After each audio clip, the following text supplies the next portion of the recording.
ये इंटरव्यू सिर्फ तालीमी और मालूमाती मकसद के लिए पेश किया गया है। मीडिया स्टार वर्ल्ड किसी भी हिंसा, नफरत या तासुब की हिमायत नहीं करता। यहाँ पेश किए गए ख्यालात मेहमान के अपने हैं। चैनल उनसे ज़रूरी नहीं कि इत्तेफाक रखे। हेलो, नमस्कार, आदाब, सत श्री अकाल और अस्सलाम वालेकुम। मैं हूं मोहम्मद अहमद काज़मी, लेकर आया हूं आपका पसंदीदा कार्यक्रम आपके रूबरू। आज मीडिया स्टार वर्ल्ड एक नया तजर्बा कर रहा है। नया तजर्बा यह है कि आपके सामने एक साथ दो मेहमानों से बात होगी। हम कोशिश करेंगे कि कुछ बहुत ही अहम पहलुओं पर बात हो जाए, क्योंकि दो लोगों से जब बात करनी होगी तो वक्त बटेगा, लेकिन सवालात बहुत अहम रहेंगे। ये हम समझने की कोशिश करेंगे कि ईरान ने जो अपनी जीत का दावा किया है वो क्या कितना दुरुस्त है, और ये जो अभी इसराइल की तरफ से लेबनान की तरफ हमले बढ़े हैं, जिसमें सैकड़ों लोगों के शहीद होने की खबरें हैं, क्या ये फिर से इस जंगबंदी की कोशिश को नाकाम करने की कोशिश है? और आने वाले वक्त में ईरान की इस कामयाबी का दुनिया की सियासत पर, खासतौर पर फिलिस्तीन के कयाम पर क्या कुछ असर पड़ेगा, ये कुछ हम समझने की कोशिश करेंगे। वेलकम है जनाब फिरोज मीठी बोरवाला साहब। आप मुंबई से हैं और इंडो पैलेस्टाइन सॉलिडेरिटी फोरम के फाउंडर जनरल सेक्रेटरी हैं। और हमारे साथ हैं बेरूत में रहने वाले भारत के प्रोफेसर जनाब सैयद अली बाकर आबदी साहब, जो अलीपुर से उनका ताल्लुक है, बेंगलोर के नजदीक से, कर्नाटक से। बहुत ही गहराई से अब तक आप इन दोनों को पसंद करते रहे हैं, बहुत गहराई होती है इनकी मालूमात में। मैं सबसे पहले आबदी साहब से मालूम करना चाहूंगा कि लेबनान पर हमले तेज हुए हैं जंगबंदी के ऐलान के साथ साथ, उसे कैसे देख रहे हैं? और मैं ये भी समझने की कोशिश करूंगा कि क्या फिर से ट्रैक से उतारने की कोशिश है, क्या कुछ है? सैयद अली बाकर आबदी साहब। बिस्मिल्लाहिर्रहमानिर्रहीम, अस्सलाम वालेकुम, हेलो, आदाब, नमस्कार। जीत जो हुई है इसमें कोई शक नहीं है।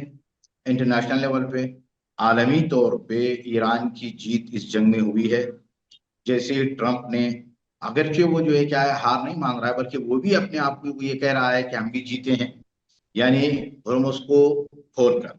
लेकिन कल से जब से इसराइल ने, बात तो ये है कि काजमी साहब, इसराइल शुरू ही से इस जंगबंदी या टेम्पररी सीज फेयर का या मुतलकन सीज फेयर का वो कायल नहीं है। और मुसलसल इसराइल ये कह रहा है कि जंग जारी रहे। क्यों जारी रहे? इसमें इसका फायदा है इसराइल का। अगरचे वो तबाह हो रहा है, ऐसा नहीं कि जो है कि उसकी तबाही नहीं मची हुई है, अच्छी खासी जो है क्या लोगों के मरने की, उसकी फौजियों की, सियासी तौर पे और इकोनॉमिक तौर पे सब पूरी की पूरी। लेकिन बावजूद उसके वो ये नहीं चाह रहा है कि इस पूरे खित्ते में, इस इलाके में अमन अमान हो सके। और दूसरा ये है कि अमन अमान का मतलब, अगर अमेरिका यहाँ से निकल जाता है तो फिर इसराइल को भी अपना बोरिया बिस्तर लपेटना पड़ेगा। जैसे शहीद सैयद हसन नसरुल्लाह रहमतुल्लाह ताला अलैह ने कहा कि जिस दिन अमेरिकन बेसस यहाँ से हटेंगे, समझ लीजिए उसी दिन जो है क्या है, ये अपनी ब्रीफकेस हाथ में पकड़ के इसराइली जहां से आए हैं वहां वहां वापस पलट जाएंगे। अब ये देखिए, जबकि बार बार ये कहा गया है और सबसे पहली जो शर्त रखी है ईरान ने, उसमें जो है क्या, एक्सेस ऑफ रेजिस्टेंस ग्रुप पूरे नाम लेकर, उसमें सबसे पहला नाम तो लुबनान का आया है। लुबनान, इराक, यमन, फिलिस्तीन, इन सबों पर ईरान के साथ साथ हमले रुकेंगे, ये था। अब वो आगे चल के कह रहे हैं कि अब जो है क्या, ईरान जो है ये अपना लुबनान उसमें शामिल नहीं है। ये इसकी हरामी बनती है इसराइल की। इसराइल नहीं चाह रहा है कि ये जंग बंदी पूरी तरह से हो।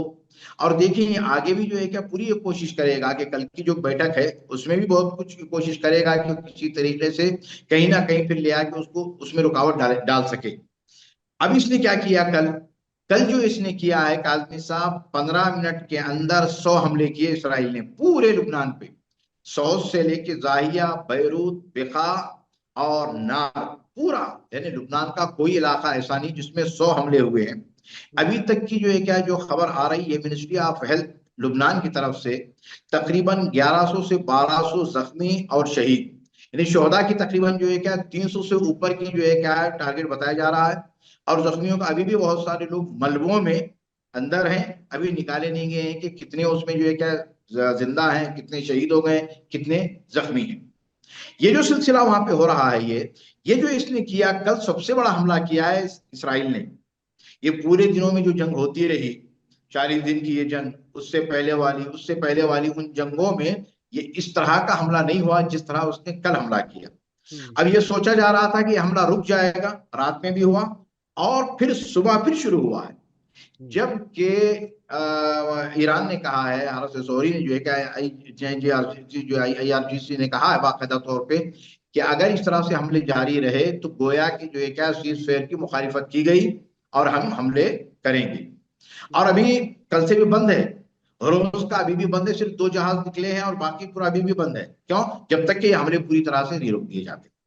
ये जो सिलसिला जारी है ना, ये पूरी तरह से इसराइल की कोशिश ये है कि ये जो सीजफायर हो रही है या होने जा रही है, अभी जो बैठक होगी, बैठक के बाद, अग्रीमेंट के बाद का पता चलेगा, लेकिन इनके खौरो-फिल का कोई भरोसा नहीं है कब क्या कर दें। लेकिन इसके लिए पूरी तैयारी है, इस्लामी जमहूरियत ईरान की भी पूरी तैयारी है, उधर से भी। अभी अभी जो है क्या है, बयान भी आया है यमन की तरफ से, यहया सरी ने भी जो है बयान दिया है कि हम खामोश नहीं बैठेंगे, हम हमले दोबारा शुरू कर देंगे। जी आबदी साहब, मैं आपको यहाँ रोक करके फिरोज साहब से मालूम करूंगा। अभी मैं ताजा खबरें देख रहा हूँ कि ग्रीस ने कहा है कि लेबनान पर हमले करना काउंटर प्रोडक्टिव है। फ्रांस और यूके, यूनाइटेड किंगडम ने कहा है कि लेबनान को इस जंगबंदी में शामिल रखा जाना चाहिए। उधर अब्बास अराक्ची, ईरान के फॉरेन मिनिस्टर, ने कहा है कि लेबनान भी उसमें शामिल है। अमेरिका को तय करना है कि जंग बंदी रखनी है या जंग शुरू करनी है। यानी वो लेबनान के मामले को एक तरफ रख करके जंग बंदी नहीं चाहता ईरान। फिरोज साहब, आप इसे कैसे देख रहे हैं? बात स्पष्ट है कि नेतन्याहू बौखला गया जैसे सीज फायर का ऐलान हुआ। और ये सिर्फ सीज फायर की बात नहीं है, क्योंकि ईरान को कोई सीज फायर में इंटरेस्ट नहीं है। उसको एक फाइनल पॉलिटिकल सॉल्यूशन में इंटरेस्ट है, जहाँ एक नो वॉर पैक्ट हो। ये हर 6 महीने, तीन महीने लोग आकर हमला करे, सैंक्शन रखे, तो उसमें ईरान को कोई इंटरेस्ट नहीं है। तो जब उसके 10 पॉइंट्स चर्चा के लिए माने गए, तो उसमें तो इनफैक्ट जो ट्रम्प का उसके बाद एक ट्वीट आया था, उसमें तो उसने सैंक्शंस निकालने की भी बात की थी। बहुत सारी उसमें पॉजिटिव बातें थी। नेतन्याहू बौखला गया, उससे तुरंत बेरूट पे हमला किया और एकदम नरसंहारी है। बेरूट शहर पे हमारे बहुत सारे दोस्त वहां हैं, ठीक है। तो उसके बाद जो बात आई, और उसमें ट्रम्प और JD वैंस दोनों दोगले किस्म के लोग हैं, उन्होंने कहा कि लेबनान की तो बात ही नहीं हुई थी। और शहबाज शरीफ का तुरंत उसके बाद मैसेज आता है कि भाई ये देखिए पूरा मैसेज, उसमें लेबनान एंड ऑल फोर्सेस की बात हुई है और जितने डिस्प्यूट है इस इलाके के सबकी बात हुई है, ठीक है। इसमें बता दूं कि JD वैंस को कोशिश की जा रही है कि वो एक एंटी वॉर किस्म का आदमी है। वो दो झूठी बात है। मैं आपको बताऊं कितना खतरनाक है JD वैंस। एक तो मैं डे वन से बोल रहा हूं कि JD वैंस पीटर थियल पैलेंटियर कंपनी का अपॉइंटी है। जो ट्रम्प की कैंपेन को पूरा फंडिंग जा रहा था, तो पीटर थियल ने वैंस को लगा दिया था, ठीक है। तो JD वैंस से तो बोल ही दिया था कि जो टूल किट है हमारे, मतलब वो टूल किट की बात न्यूक्लियर बॉम्ब की बात कर रहा है जब ट्रम्प ने हमला किया था, ओके। तो वो कॉन्टेक्स्ट में और एक बात हुई है कि JD वैंस को तो भी कैथोलिक चर्च से निकालने की भी बात चल रही है, क्योंकि उसने तो पूरे नरसंहार की बात की थी। और ट्रम्प ने भी वैटिकन को धमकी दी है। तो बेरूट में जो इस बार क्रिश्चियंस पे जो वाला हमला हुआ है, वो भी पूरे क्रिश्चियन वर्ल्ड में ये बात आई है। मेरा बोलना है कि ईरान अभी दो बात, एक तो कल ही रात को उसने स्ट्रेट ऑफ हॉर्मुज़ को बंद कर दिया था, आज बाबेल मंदब को बंद करना चाहिए। ये दोनों 40 से 50% दुनिया का जो ऑयल ट्रेड है वहां से ये होता है। डिमिट्री मेडवेडेव ने बोला है ये एक्चुअली न्यूक्लियर बॉम्ब तो ये है उनके पास, ये बंद हो गया तो पूरा तेल गैस पूरा का पूरा इकोनॉमी दुनिया का बर्बाद हो जाएगा। और अभी ये जो प्रेशर पॉइंट है, वो आज टैंकर जो निकले, कुछ चंद ईरानी टैंकर निकले और किसी का निकला नहीं है, ओके। तो अभी अमेरिका को तय करना है कि क्या वो उसके पालतू कुत्ते को, या कौन सा कुत्ता है ये वो है, वो उसको कंट्रोल में ला सकता है, उसको बातचीत करनी है। वरना ईरान तो लंबी जंग के लिए तैयार है, उसमें कोई दिक्कत की बात नहीं। यानी आपने दोनों दोनों जो हमारे मेहमान हैं, अली बाकर आबदी साहब भी और आप भी, इस बात को कह रहे हैं, फिरोज मीठी बोरवाला साहब, के इजराइल, नेतन्याहू नहीं चाहता जंगबंदी हो, हालांकि इजराइल में काफी बड़ी तबाही है। अच्छा, आपने एक नए एंगल से बात की फिरोज साहब कि JD वैंस जंगबंदी नहीं चाहता, हालांकि अब से पहले जो उनकी इमेज बनाने की कोशिश की जा रही है कि वो जंग के खिलाफ थे, और ईरान ने विटकॉफ और जारेड कुशनर से बात करने से इनकार कर दिया, इसलिए जेडी वेंस को भेजा जा रहा है। तो ये भी आप कह रहे हैं कि उसी ज़ायनिस्ट इजरायली प्लान का हिस्सा हैं। तो अगर ये उसी प्लान का हिस्सा है, उधर ट्रंप को कभी कभी धमकी की खबरें भी आती हैं, तो मैं अब दोनों मेहमानों से एक एक करके मैं समझना चाहूंगा, अली बाकर आबदी साहब से, कि अब अगर ट्रंप की नई टीम में भी प्रो जायनिस्ट लोग हैं तो ऐसा क्या हो सकता है, क्योंकि जिस तरह से हूती अंसारुल्लाह से डील कर करके ट्रंप वहां से भागे थे, क्या उनके लिए रास्ते बंद किए जा रहे हैं कि इस जंग से बाहर नहीं निकल सकते जेडी वेंस जैसे लोगों से? क्या आबदी साहब आप बताइए। जी, ये पूरी कोशिश हो रही है। देखिए, उसकी पूरी टीम में, काजमी साहब, ट्रम्प की पूरी टीम में 90% जो है क्या है, वो ज़योनिज़्म ख्यालात के हैं, ज़योनिज़ी हैं। ये सयोनिजी जहन जहन के सयोनियत जहन जहन के लोग हैं, फिक्र के लोग हैं। और इनका पूरे का पूरा ये है कि उसको तहफ़्फ़ुज़ बख्शा जाए इसराइल को, कि जो इन्होंने इस कैंसर को बोया ये अरबी ममालिक के दरमियान या मुसलमान ममालिक के दरमियान फिलिस्तीन के अंदर, तो यही कोशिश करेंगे। इससे पहले भी कई मरतबा हुआ है। और इनका जो देखिए, इसके कोई कौलो फेल का, न ट्रंप के कौलो फेल का भरोसा किया जा सकता है, इसलिए कि इसने इतना झूठ बोला, इतना झूठ बोला है और मुसलसल झूठ बोल रहा है कि सच भी जो है क्या, बेचारा शर्मा रहा है इससे। अब यहाँ जब तक के बाकायदा अग्रीमेंट, अब आए अग्रीमेंट की, अगर अग्रीमेंट पे बैठ के अग्रीमेंट कर भी दिया जाए ना, तो इससे पहले जो अग्रीमेंट हुए हैं उसका एक कमीनों ने क्या किया, ट्रंप ने और ट्रंप की टीम ने। ये भी एक ये है कि अब हम पूरी तरह से नहीं कह सकते भाई कि काम पूरा हो गया। देखिए, सीज फेयर जो है ना, टेम्पररी सीज फेयर नहीं होती है। अभी में एक जो है क्या, हमद बिन जासिम अल जबर, जो कतर के farmer prime minister and foreign minister थे, तमीम के बाप अहमद के जमाने में, कतर का जो थे, उन्होंने ट्वीट किया है, कहा कि ये जो सीज फेयर है, ये सीज फेयर नहीं कहा जाता है इसको। इसको अरबी की एक कहावत है, काजमी साहब, अरबी में कहते हैं इस्तिराहतुल अदू, यानी दुश्मन का थोड़ी देर के लिए आराम करना। अगर सीज फेयर है तो पूरी तरह से सीज फेयर होती है, और बाकायदा तौर पे इसी को जो ईरान भी इसी पे है, वो भी चाहता है कि इस तरह का नहीं चाहता कि कुछ दिन जंग रुके फिर उसके बाद हमले हों, ये कभी भी नहीं है। हाँ, अब इससे ये है कि ईरान ने उसको एक मौका दिया, आखिरी मौका, कि चलो इस पे भी बात कर लेते। अभी कल तक, जब तक के पूरी तरह से अग्रीमेंट पे दस्तखत नहीं हो जाते, कोई भरोसा नहीं।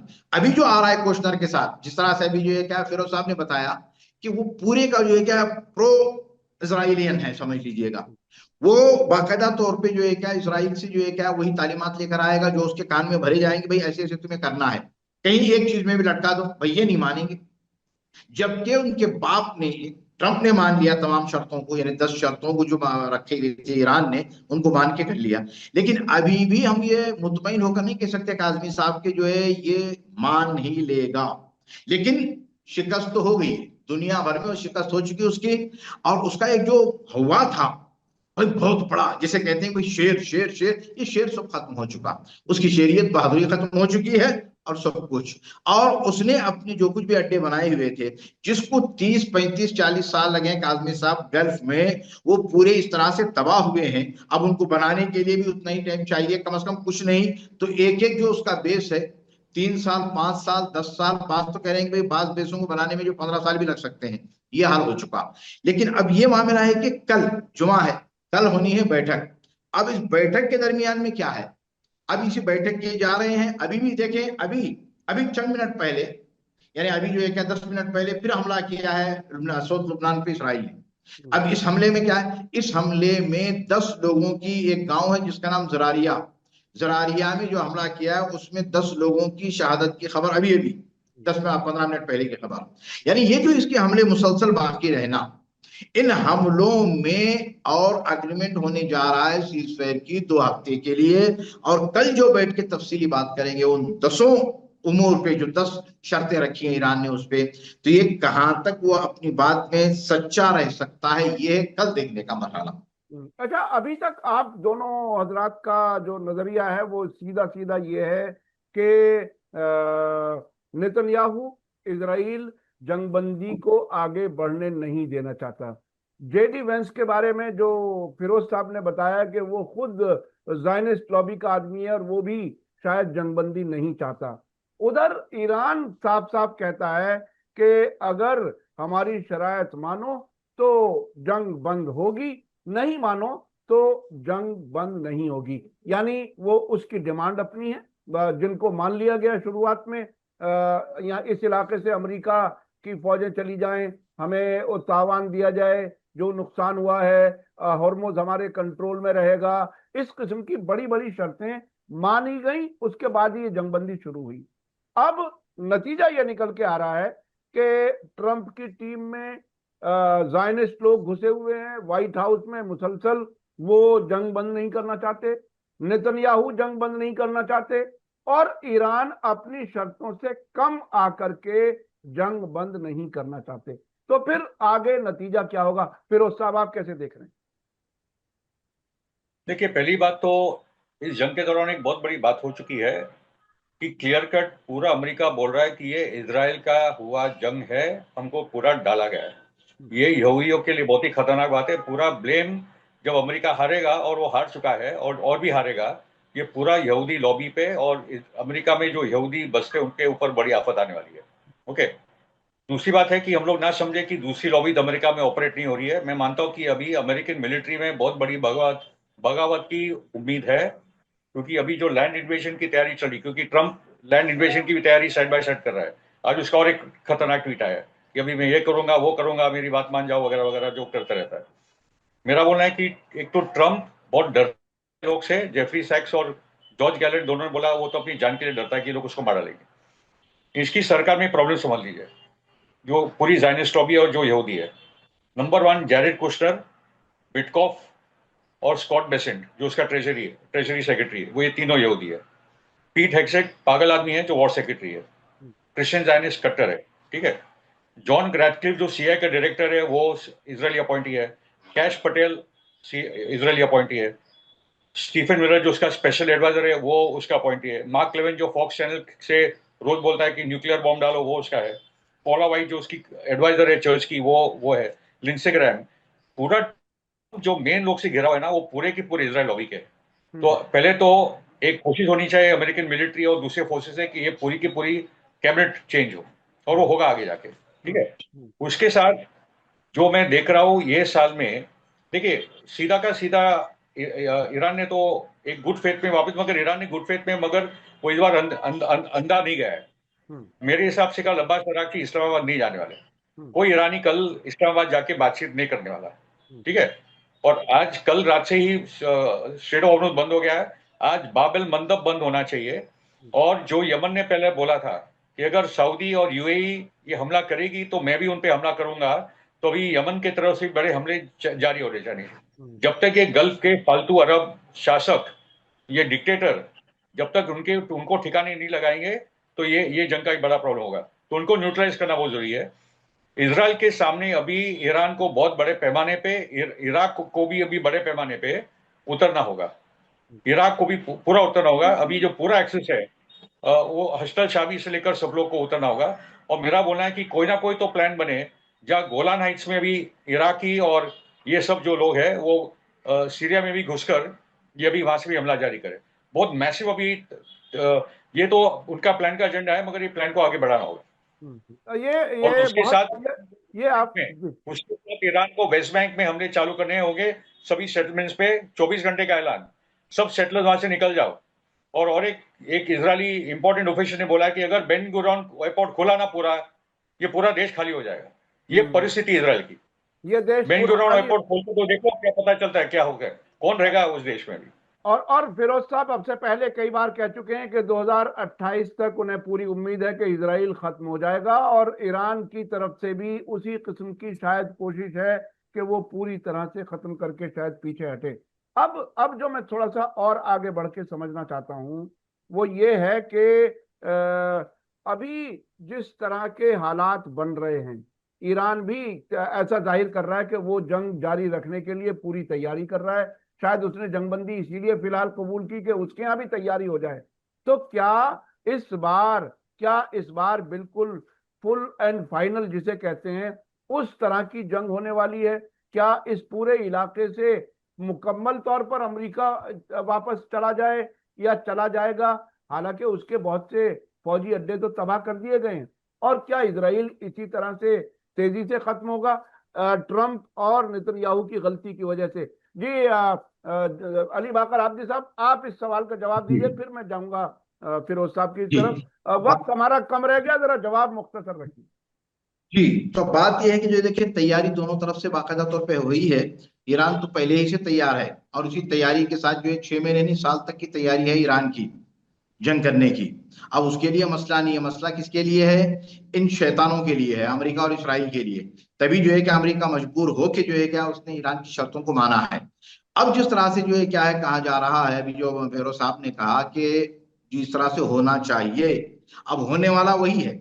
अभी याहिया सरी सरी जो इसके जो स्पोकमैन है अपने अंसारुल्लाह के, उन्होंने अभी बयान जारी किया। कल भी एक बयान आया था जिसमें ये कहा गया था कि हम खामोश बैठे नहीं रहेंगे।